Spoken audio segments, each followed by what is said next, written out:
मनोविज्ञान।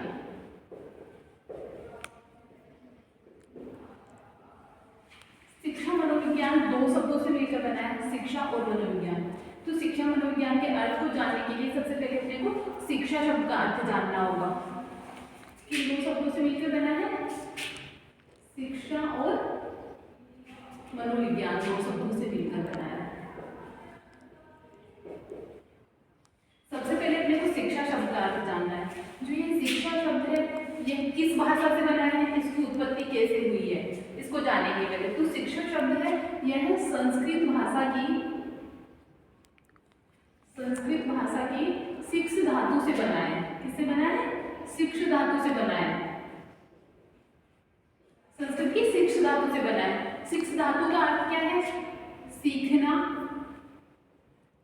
या सिखाना। क्या है? सीखना या सिखाना। सीखना या सिखाना इसका अर्थ है शिक्ष धातु का। तो अपन सबसे पहले ये देखते हैं कि अंग्रेजी में क्या कहेंगे इसे। अंग्रेजी में क्या कहेंगे? एजुकेशन। शिक्षा को क्या कहते हैं? एजुकेशन। जो ये एजुकेशन शब्द है इसकी उत्पत्ति कैसे हुई है ये जानेंगे। एजुकेशन जो शब्द है यह लैटिन भाषा के एडुकेयर और एडुसियर दो शब्दों से बना है। किससे बना है? लैटिन भाषा के दो शब्दों से बना है। किससे बना है? एडुकेयर और एडुसियर से। एडुसियर से। एडुकेयर का अर्थ क्या है? विकसित करना। क्या है? विकसित करना। और एडुसियर का अर्थ है आगे बढ़ना या नेतृत्व प्रदान करना। आगे बढ़ना या नेतृत्व प्रदान करना। अब जो ये एजुकेशन शब्द है ये दो शब्दों से बना है, ई और ड्यूको। कौन से दो शब्दों से बना है? E plus ड्यूको। ई का अर्थ क्या है? अंदर से। ई का अर्थ क्या है? अंदर से। और ड्यूको का अर्थ क्या है? बाहर। यानी कि बालक के अंदर जो अंतर्निहित गुण और जो क्षमताएं हैं उन सबको बाहर निकालना या विकसित करना ही क्या है? शिक्षा कहलाता है। इस प्रकार हमने शिक्षा शब्द की उत्पत्ति देखी। शिक्षा शब्द किस भाषा से बना है? संस्कृत भाषा की शिक्ष धातु से बना है। शिक्ष धातु का अर्थ क्या है? सीखना या सिखाना। शिक्षा को इंग्लिश में क्या कहेंगे? एजुकेशन। तो एजुकेशन जो शब्द है इसकी उत्पत्ति कैसे हुई है? लैटिन भाषा के एडुकेयर और एडुसियर दो शब्दों से हुई है। एडुकेयर का अर्थ क्या है? विकसित करना। और एडुसियर का अर्थ क्या है? आगे बढ़ना। जो एजुकेशन शब्द है यह दो शब्दों से मिलकर बना है। किन दो शब्दों से मिलकर बना है? ई और ड्यूको से। ई का अर्थ क्या है? अंदर से। और ड्यूको का अर्थ क्या है? बाहर निकालना। अर्थात बालक के अंदर जो ज्ञान विद्यमान है उस ज्ञान का विकास करना ही क्या है? शिक्षा कहलाता है। अर्थात अपन कह सकते हैं कि बालक का जो सर्वांगीण विकास करना है वही क्या कहलाता है? शिक्षा कहलाता है। सर्वांगीण विकास में क्या क्या आ जाएगी? बालक का शारीरिक विकास, मानसिक विकास, संवेगात्मक विकास, शारीरिक विकास, क्रियात्मक विकास, सभी प्रकार का जो परिवर्तन होगा, सभी प्रकार का जो विकास होगा वही शिक्षा कहलाता है। शिक्षा की जो परिभाषाएं दी गई है उसमें महात्मा गांधी ने कहा है, महात्मा गांधी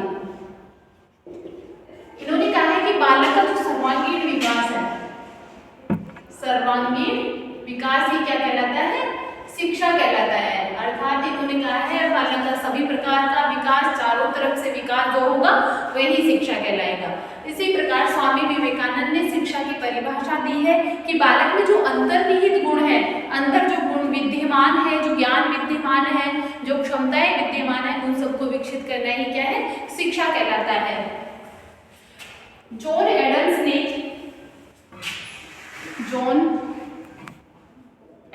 ने शिक्षा को द्विध्रुवीय प्रक्रिया कहा है।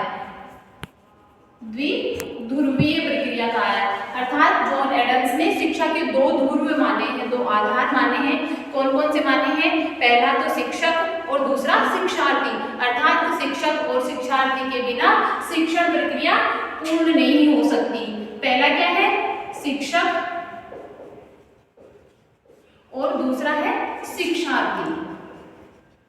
दूसरा क्या है? शिक्षार्थी। इसी प्रकार जॉन